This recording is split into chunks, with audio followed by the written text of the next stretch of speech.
Bonjour à tous, c'est l'ingénieur Dieudonné Chamala, ingénieur en bâtiment et travaux publics et formateur en logiciel d'ingénieur. Bienvenue à la continuité de notre formation sur le logiciel Robot 2023. Je rappelle que dans la vidéo antérieure, on avait déjà commencé à exploiter ce module qui vient avec cette nouvelle version, le module des centres de charge, et nous allons continuer avec ça aujourd'hui. Un petit rappel avant de continuer, on a vu la dernière fois comment avec ce nouveau module on pouvait évaluer la descente des charges.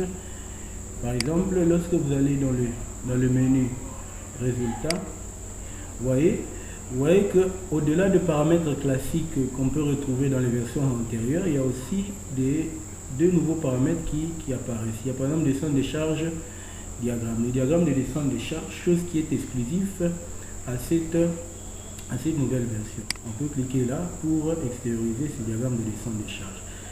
Par exemple là, quand je clique, j'ai poteau, charge résultante sur les éléments de poteau. Dès que je clique sur poteau, je peux visualiser ces charges là. Voilà, je visualise. Vous voyez par exemple, lorsque je clique dessus, vous allez constater qu'il y a des flèches qui paraissent au niveau justement au droit des poteaux. Les flèches qui vous montrent justement comment la descente des charges sur le poteau est effectuée. On va essayer de bien voir ça. Voilà. Vous voyez, il y a des poteaux qui vont du haut vers le bas. Et vous allez remarquer que plus vous allez vers le bas, ces flèches-là deviennent de plus en plus grandes pour vous montrer que justement les efforts vont croissantes du haut vers le bas. Voilà. On peut par exemple ici être intéressé à voir quelle est la répartition des charges sur les poutres. Vous voyez, je peux cliquer là et dès que j'applique là, vous voyez, j'ai ici les charges sur les poutres. Comme je peux le voir, vous voyez, j'ai la manière dont les poutres reçoivent les charges. Je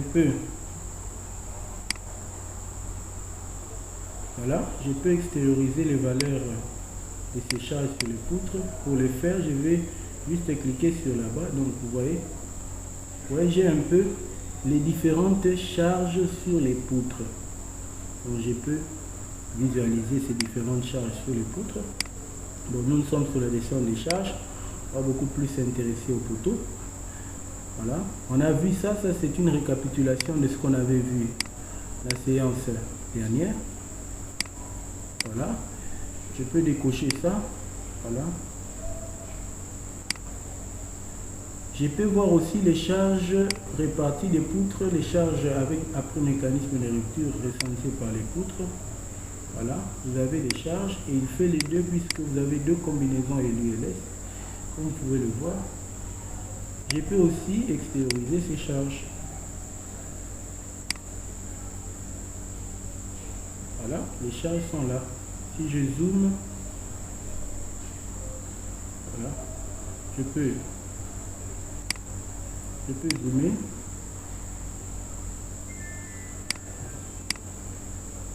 Voilà, ce sont les différentes charges qui arrivent du mécanisme de rupture des dalles sur la poutre. Je peux enlever ça. Nous, on ne s'intéresse pas à la poutre, on est du côté poteau. Donc, je peux décocher ça. Voilà, et j'applique. Voilà. Ici, vous voyez que lorsque vous regardez bien les panneaux, vous avez ici un mécanisme de rupture là. Vous voyez le mécanisme de rupture parce que ici, je rappelle que le modèle de calcul qu'on avait choisi, c'était dalle descente des charges bidirectionnelle puisque nos dalles portaient dans les deux sens. Et vous voyez comment il fait le mécanisme de rupture. Je peux aussi l'enlever carrément pour ne pas avoir zone de répartition des charges décochées. Vous voyez, classiquement c'était ça. C'était ce qu'on avait. Ok. Voilà. C'était ça notre structure. Et puis, vous pouvez voir la répartition, la zone de répartition des charges, comme je l'ai fait tantôt. Voilà comment les charges se repartissent sur les charges des dalles, comment elles sont reprises par les poutres. Mais je tiens à signaler qu'il ne fait la zone de répartition que pour les poutres, il n'y a pas pour le poteau. Nous, on va s'intéresser au poteau. C'était juste une récapitulation par rapport à tout ce qu'on avait vu dernièrement. À part ça, on a vu avec les poteaux, donc on va s'intéresser qu'au poteau parce qu'il s'agit de la descente des charges. Vous voyez, lorsque je coche sur poteau, j'applique, vous avez les symboles de la descente des charges, là avec les flèches extériorisées, comme je le disais tantôt, qui vous montrent comment les poteaux reçoivent les efforts normaux qui leur arrivent par les dessus. Je peux aussi, par exemple, m'intéresser à voir mon poteau le plus chargé, pour voir comment les poteaux sont les plus chargés. Voilà. Voilà. Je vais voir les poteaux les plus chargés. J'enlève ceci, je ferme. Je vais fermer ceci. Comment je fais? Je vais dans le diagramme des barres. Voilà. Je peux ici cocher ici Fx qui représente les efforts. Les efforts normaux. J'applique là. Voilà. Vous voyez comment les forces, les efforts normaux sur mes poteaux apparaissent. J'ai un diagramme là d'efforts normaux de mon poteau, si bien que je peux voir ici, à ce niveau, j'ai la valeur de mon poteau, de l'effort normal sur mon poteau le plus chargé, qui me fait 1067,8.08. Et vous avez le poteau le moins chargé qui est justement au-dessus là-bas. Donc j'ai les valeurs là. Comment ces valeurs-là figurent? Voilà, vous pouvez directement, soit ici ça me figure directement parce que j'avais déjà dans le paramétrage défini préalablement les valeurs extrémales. Donc si vous choisissez les valeurs, toutes les valeurs, vous cochez là, vous voyez, vous donne toutes les valeurs des efforts normaux sur vos poteaux. Mais si vous ne voulez voir que les valeurs max et min, en ce moment-là, vous devez choisir les valeurs maximales d'effort, c'est-à-dire les extrêmes, les valeurs extrémales. C'est pourquoi, moi ici, j'avais pris extrême globaux, et que j'applique, il ne va me montrer que la valeur de l'effort normal sur le poteau le plus chargé. Évidemment, le poteau le plus chargé figure en bas, parce qu'avec des descente des charges, ce sera le poteau le plus chargé. Et vous avez le poteau le moins chargé qui est au-dessus avec la valeur de l'effort. Ok? Vous pouvez faire ça de cette manière, ou vous pouvez vous passer de cette manière pour justement les faire avec les efforts. Donc je peux décocher ça. Je peux aller par les efforts. Comment je fais avec les efforts? Je vais dans toujours l'exploitation des résultats. Ici, je prends effort. Vous voyez, il me ressort tous les efforts là-bas. Vous voyez qu'avec les autres efforts, comme il s'agit de la descente des charges, les autres efforts là-bas, mouvement, effort, moment suivant x, y, tout ça là est nul. Il me donne que les efforts normaux. Je peux voir les valeurs extrémales en cliquant là, extrême globaux. Vous voyez, c'est la même valeur de l'effort normal, le plus grand qui est recensé sur la barre. Ici 6 et qui me fait aussi 1067,8. C'est ça la valeur de l'effort que j'avais aussi retrouvé lorsque j'utilisais la première manière. Donc je peux revenir sur ma structure. Voilà un peu. Donc avec cette nouvelle version, vous avez cet ajout là dans les résultats ici, l'exploitation des résultats. Vous avez cet ajout là sur la descente des charges qui apparaît. Ok. Après ça, maintenant, comme c'était juste un rappel, on va voir maintenant comment on peut lancer le calcul. Pour lancer les calculs lorsque vous utilisez le module descente des charges avec Robot 2023, ça ne se fait pas comme les versions antérieures. Comment ça se passe? Vous devez ici, aller ici, vous cliquez là sur type d'analyse, structure, option de calcul, vous voyez, ici vous avez les paramètres LTD, il vous donne la priorité en termes des calculs qu'il fait, éviter les consoles, inertie, tout ça là, ainsi de suite, le modèle de calcul. Et ici, dans le modèle de calcul des dalles, je vous rappelle que dans la précédente vidéo, on avait opté pour un calcul des dalles bidirectionnelles, c'est-à-dire on supposait que la dalle portait dans les deux sens. C'est pourquoi vous avez ici le modèle de calcul par défaut, vous avez bidirectionnel et unidirectionnel. Ça aussi, ça fait partie des nouveautés de la version 2023. Donc, on va choisir bidirectionnel là-bas. Bidirectionnel, voilà. Dès que vous choisissez, je lance les calculs maintenant.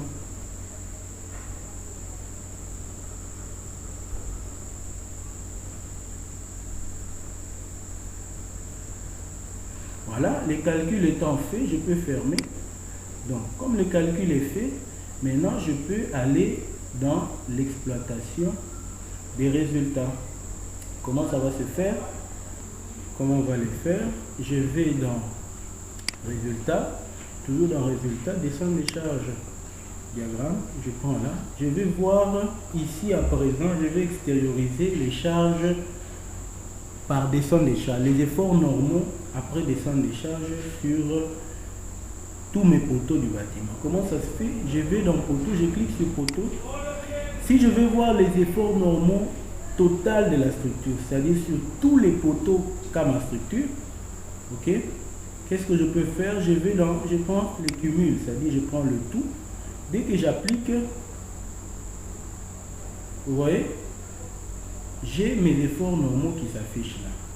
Vous voyez, il y a dans certaines versions où, bon, il y a pour certaines machines, par exemple, lorsque vous appliquez, vous voyez, il n'y a que ça qui affiche, c'est-à-dire vous n'avez que des flèches là-bas qui représentent justement ces efforts normaux là. Maintenant, comment ça se passe? C'est-à-dire vous pouvez avoir simplement des flèches comme ça lorsque vous appliquez. Qu'est-ce que vous faites? C'est-à-dire ce n'est pas que les charges ne sont pas, ou bien les efforts ne sont pas encore sortis, ou bien calculés. Pour les extérioriser, vous n'allez juste qu'à symbole de charge là-bas, valeur de charge. Dès que vous cliquez sur la valeur de charge, vous voyez, ici il vous donne tous les efforts normaux sur tous les poteaux de votre structure. Donc c'est un cumul, quoi. Vous voyez ça? Vous avez pour chaque poteau un effort normal. Ok? Maintenant, c'est quand même nombreux puisque vous avez tous les efforts normaux sur les poteaux là-bas. Donc comment ça se fait? Il y a aussi nécessité, parce que il y en a plein ici. Vous avez plus de facilité lorsque vous pouvez les recenser par niveau. C'est mieux. Donc vous pouvez aussi, justement pour des raisons de visibilité plus aisées, vous pouvez donc essayer de visualiser ça par niveau. Comment ça se fait par niveau? Donc en ce moment là, au lieu de prendre le cumul, vous pouvez carrément coucher sur les étages. Donc je vais voir ces efforts, ou bien ces efforts normaux après descendre des charges par étage. Dès que je clique là, je peux venir ici. Donc pour voir ça par étage, c'est possible j'enlève d'abord le symbole de charge. Pour voir ça par étage, c'est possible de pouvoir filtrer certains étages pour ne voir que les tâches concernées. Par exemple, je peux filtrer ici. Vous voyez, dès que je filtre là, je ne reste qu'avec les niveaux, voilà. À ce niveau-là, je peux déterminer, vous voyez, pour les poteaux là d'en bas, les efforts normaux qui leur arrivent, vous voyez, je peux déterminer pour chacune des flèches là qui représentent l'effort normal, quelles sont les valeurs de ces efforts. Par filtre, voilà, je suis à ce niveau. Si je veux déterminer ces efforts-là, je colle sur la valeur des barres, vous voyez. Pour ce niveau-là, voilà les efforts normaux inventoriés. Voilà les efforts normaux. Vous voyez, vous avez les efforts normaux pour chacun des poteaux, sur chacun des poteaux après descente des charges. Ok? Donc, vous pouvez aussi visualiser ça pour un autre niveau.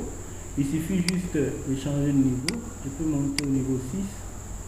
Vous voyez? Je visualise au niveau 6 les efforts par descente des charges. Je visualise les efforts. Vous voyez les efforts sur chaque poteau.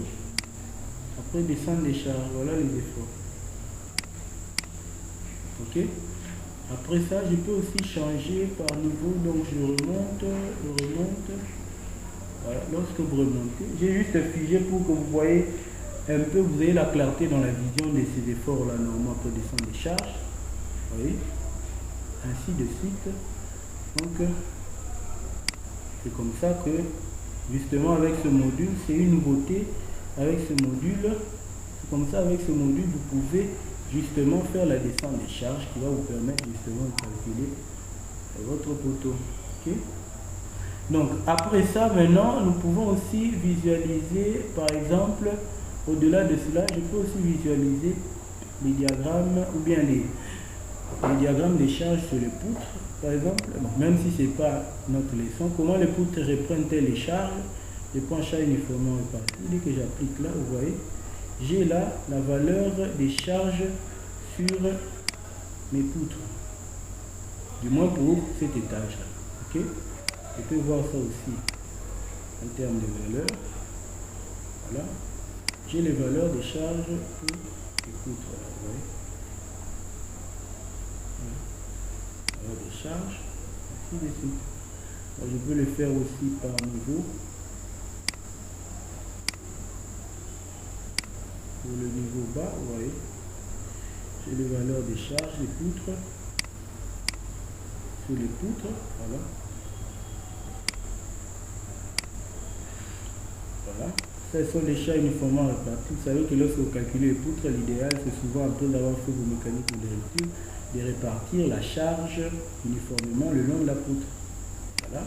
Je peux aussi voir les charges non réparties uniformément, les valeurs détaillées même des charges, c'est-à-dire après le mécanisme de rupture. Vous voyez? Vous savez qu'avec le mécanisme de rupture, lorsque votre dalle porte dans les deux sens, vous avez par exemple les côtés, les petits côtés reprennent la charge triangulaire et les grands côtés les charges trapézoïdales venant de votre dalle. Je peux aussi visualiser ça par niveau. En changeant de niveau, voilà, je monte à ce niveau-là.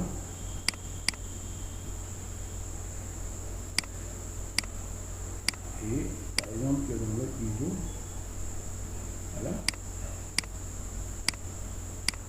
Voilà. Ce sont aussi des nouveautés que nous avons avec cette nouvelle version du logiciel robot 2023. Ok?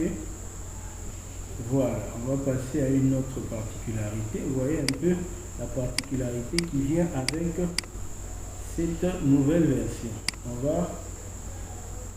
Je peux enlever ça, je peux visualiser aussi, voilà, comme on l'avait toujours fait, voilà. Bon, je vais enlever les filtres. Là, on est là. Autre particularité aussi, une autre nouveauté avec cette nouvelle version, voilà, c'est par exemple avec les diagrammes de barres. Je vais dans résultat, diagramme de barres déformé. Voilà. Voilà ce qui s'ajoute avec cette nouvelle version. Dans les versions antérieures, on avait tout ça, des formations exactes pour les barres, des formations à l'échelle, tout ça. Mais avec cette nouvelle version, on nous ajoute un nouveau paramètre, déplacement nodaux, c'est-à-dire déplacement des nœuds. Voilà aussi une autre nouveauté qui vient avec cette nouvelle version du logiciel robot. Comment ça va se passer? Voilà, comment ça va se faire? Je peux visualiser les déplacements nodaux des nœuds. Par exemple, si je coche là, déplacement des nœuds, voilà, j'applique, vous voyez, il me ressort les déplacements nodaux des nœuds. Donc, il y a possibilité dans les paramètres de définir les valeurs. Si je prends extrême globaux, j'applique, voyez, il me donne que les déplacements globaux des nœuds. Je peux visualiser aussi les valeurs, toutes les valeurs, là. Voilà. Mais ici dans notre structure, on n'avait pas beaucoup de charges, si bien que vous n'avez que ça. Donc il y a possibilité aujourd'hui de visualiser les paramètres et déplacements nodaux avec cette nouvelle version. Je peux déplacer suivant X, Y, applique, voilà. Faisant les déformations, je peux animer, voilà. Voilà, il me montre comment les déformations, les déplacements se passent dans la structure. Voilà. Comme vous pouvez le voir là.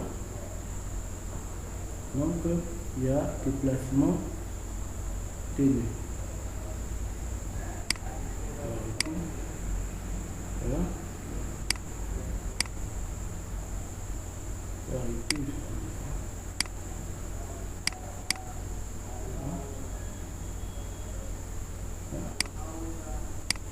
Je peux visualiser les déplacements suivant X. Je peux le visualiser et voir comment la structure se déplace. Vous voyez ça, la structure se déplace. Je peux visualiser ce déplacement-là. Ainsi de suite.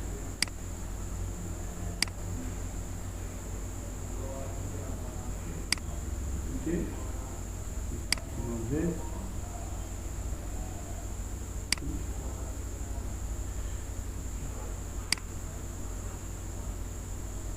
Voilà. Voilà le déplacement des nœuds, comment ça se passe. Vous voyez que les nœuds accusent des déplacements aussi. Donc, voilà un peu une des particularités aussi, une des nouveautés qu'apporte cette version de robot. Ok, je vais fermer tout ça. Voilà.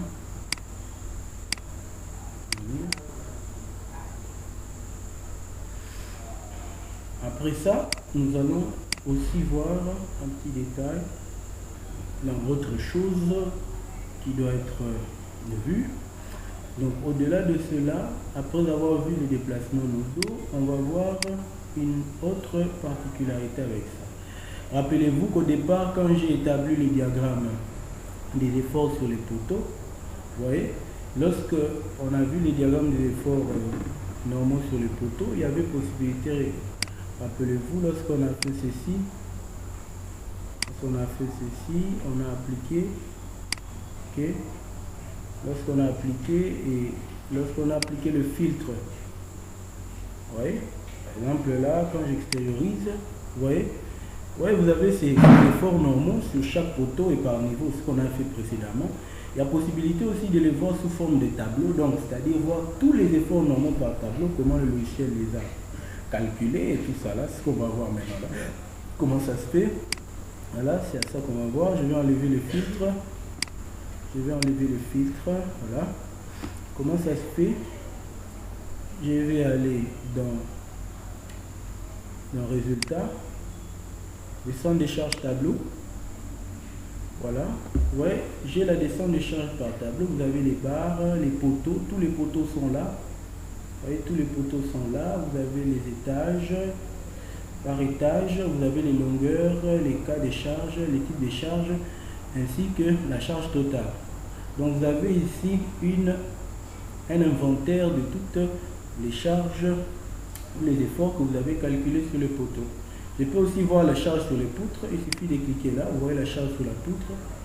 Voilà, vous avez ici par niveau les longueurs des poutres. Ici, vous avez vos longueurs de poutre, vous avez les types des charges. Rappelez-vous qu'on avait une charge répartie avec la charge permanente. Vous avez équivalent des charges ici, la charge totale, voilà. La charge totale, comment il la calcule. Et ici, ce sont les notes détaillées, comment il a calculé toutes ces charges-là. Okay, donc vous avez ici tout ce qui va avec. Si jamais vous avez aussi des murs, vous pouvez aller le voir. Mais nous, comme on n'avait pas de murs, si vous avez des murs, vous pouvez cliquer là et de vous donner tous les détails sur le mur. Mais comme on n'avait pas mis des murs, encore moins de voiles, c'est pourquoi il n'y a rien là-dessus. Nous, on n'avait que des poutres, voilà. Les poutres, les charges sur les poutres et les poteaux, l'inventaire de tout, les charges sur les poteaux sont là. Donc, voilà un peu les petits détails qui viennent avec cette nouvelle version que je voulais partager avec vous. Mais au-delà de cela, il y a un petit ajout aussi avec cette nouvelle version, c'est concernant les normes. Vous allez voir que lorsque vous allez dans les paramétrages, il y a des nouvelles normes. Ici, par exemple, lorsque vous prenez préférence de la tâche, vous verrez qu'il y a des nouvelles normes qui viennent avec les logiciels. Par exemple, il y a des normes, contrairement aux versions antérieures, vous avez des normes qui viennent, les normes canadiennes, les normes américaines. Voilà, ce sont des normes qui viennent avec les versions récentes de ces logiciels. Voilà, vous allez les explorer certainement pour des projets. On aura comme ça à exploiter des projets avec les récentes normes qui sont inclus dans ces nouvelles versions. Donc, voilà un peu. Merci beaucoup pour votre attention. Merci pour votre attention et très bientôt pour la prochaine vidéo. À très bientôt pour la prochaine vidéo. C'est l'ingénieur Dieudonné Chamala, ingénieur en bâtiment et travaux publics et formateur en logiciel d'ingénieur. Pour toute question, n'hésitez jamais de nous laisser vos questions en commentaire et on va répondre à toutes vos préoccupations. Merci beaucoup. À tout à l'heure pour les prochaines vidéos.